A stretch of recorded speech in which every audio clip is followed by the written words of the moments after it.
What unrealistic things in movies annoy the hell out of you? Everyone has an awesome house or apartment regardless of their job, unless the character is specifically supposed to be poor. And even when they're poor, they still usually live in some fashionably cozy place that someone struggling in real life would not be able to afford. A cousin of mine that loved New York, but had to move out of it in the early 80s because of the outrageously high rents, pointed that out to me. He said the movies and TV shows make it seem as though anyone working as a waiter, bartender, or even a part-time writer of a column for some obscure newspaper, Sex in the City, can afford at least a nice loft apartment with decent furniture, and still have plenty of money to blow on dinners at fashionable diners, and designer clothes/shoes. Now damned way, says he. When we see only one text message on the phone between very good friends or family members. Yeah, in reality you'd see some message above it like, were you able to finally poop? Came here for this one. Always a fresh text thread with best friends and significant others. Takes me out of the movie every time. When someone gets knocked off their feet by an explosive shockwave, then jumps right up and keeps running. Seriously, if you're close enough to get knocked over, you're not going to be running anywhere. All your organs are an inch further back than they were before. Your entire head has equalized and your teeth, nose, eyes and ears hurt. You're also deaf for a moment. Black Hawk Down did this right when Spud stood up next to that gun. Deaf for the rest of the movie. I'm surprised I made it this far down and no one has mentioned outrunning explosions and fireballs. Secret agents driving around in €1,000,000 supercars. Don't forget the brand deal that resulted in James Bond driving in Ford cars for 3 movies. Any hospital scenes where someone is on a ventilator but they are not intubated. Basically any hospital scenes. Or they pull out an 4 cannula and there isn't an instant river of blood all over the place. Yeah, I was looking for defibrillator use. You don't use a defibrillator to start a heart that isn't beating, you use it to shock a heart that isn't beating properly into beating at a proper rhythm. I've never seen a movie do this right. When I learned this in school I was 13 and I couldn't believe it, I had to look it up. Literally every movie with a defibrillator gets it wrong and people just assume that's how a defibrillator works. Edit, as people have pointed out I spelt defibrillator wrong 4 times. Autocorrect has failed me today. Villains are so fucking slow when they have the hero on sight. Like just shoot, is not that hard. There is never traffic unless it's a plot point. Oh, I can feel this one whenever I'm on the road. Why the fuck is it always cars on my side? In movies all the cars are on the other side. Fucking jerks. It always irks me when 2 characters are talking in a car and the driver makes prolonged eye contact with the passenger. What bothers me most about that is when you start wondering if it's part of the plot or if it's just shitty directing. Like whenever the driver looks away for more than a glance, I start expecting the passenger to shriek "look out!" and point at something. Night and Day with Tom Cruise subverts this. They have long bouts of eye contact and then the camera zooms out to show they're sitting in a car being hauled by a trucker. Having a conversation with the back facing the person you're having a conversation with. There's an episode of 30 Rock where Liz Lemon walks up behind Jack in an art gallery and he immediately says, "Hello, Lemon." Then it's revealed he was just saying that to anyone who walked up behind him, waiting for it to be her. That and his staring window in his office play on this trope so well. When someone says "let me show you" and pick up their conversation 45 minutes later when they arrive. What? They didn't talk about it during the drive.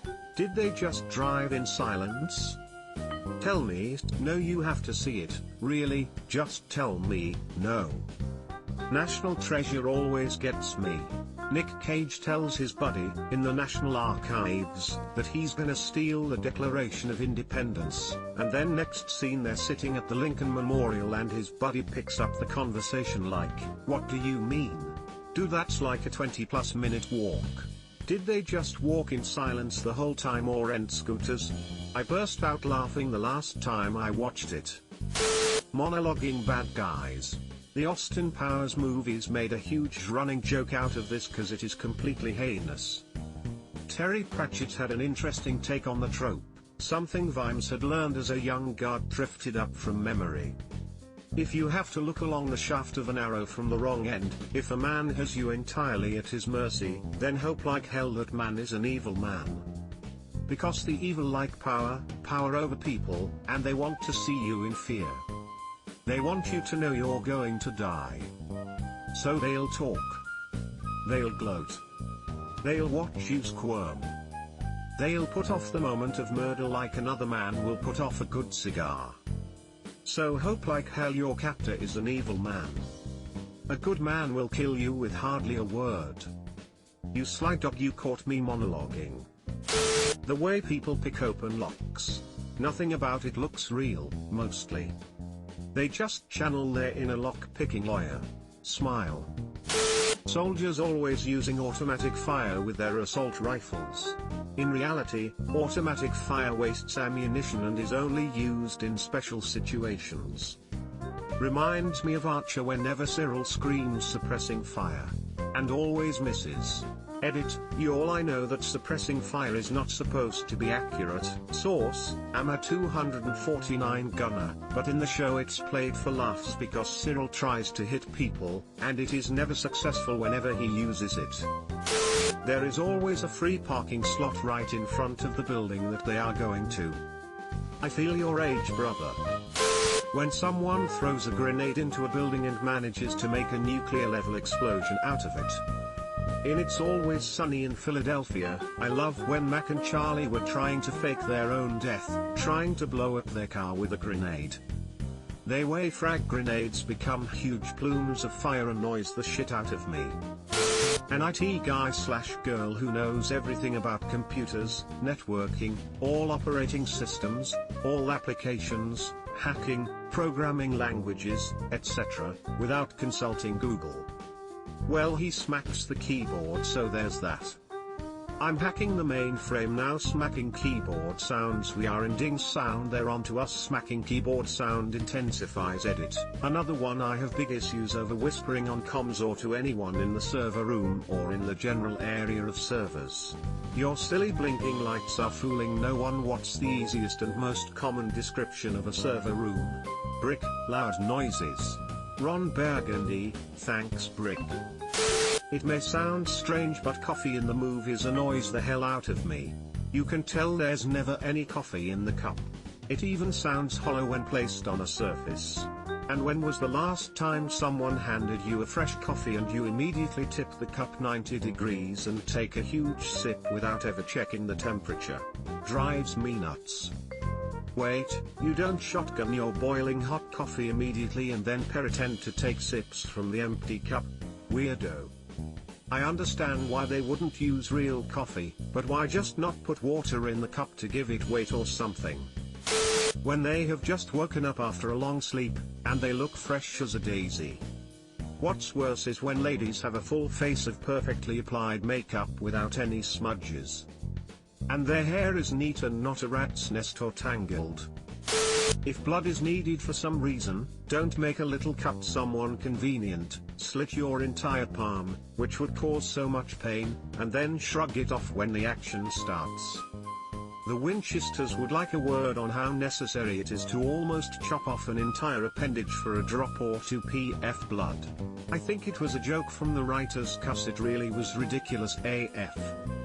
They could just prick their finger. Fingers bleed for a ridiculously long time if you don't cover up the injury. A pistol having more rounds than a World War II Normandy machine gun. Silencer is more silent than a girl's sneeze. They must reload a lot off screen. Women being chased always trip and fall. Except when it's inconvenient to the plot. Exhibit A, the lady from Jurassic World outrunning a T-Rex in heels. They use tiger sounds for a lion. They do this in some nature documentaries as well, and it infuriates me cause if you're making something educational, at least make it realistic. I suppose a related one would be use of red-tailed hawk calls for bald eagles to make them sound more intimidating.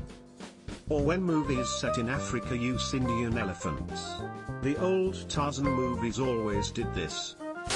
The new kid always arrives mid-lecture, gets full on-the-spot introduction edit. Just FYI, I also had this happen to me in high school. I just find that movies make such a meal of the whole thing with the timing of how the character gets introduced. As we all know, real life can be pretty awkward like that. Hell, as if the professor actually cares who they are, or in high school cases, like showing up late on your first day would somehow be acceptable edit. Alright, clearly my high school experience wasn't quite the same as everyone else's. I offer the defense that my school's administration was largely incompetent at handling serious issues, so they focused on crap like attendance instead to look like they were doing something. Subscribe for more hot Reddit takes in your inbox, guaranteed.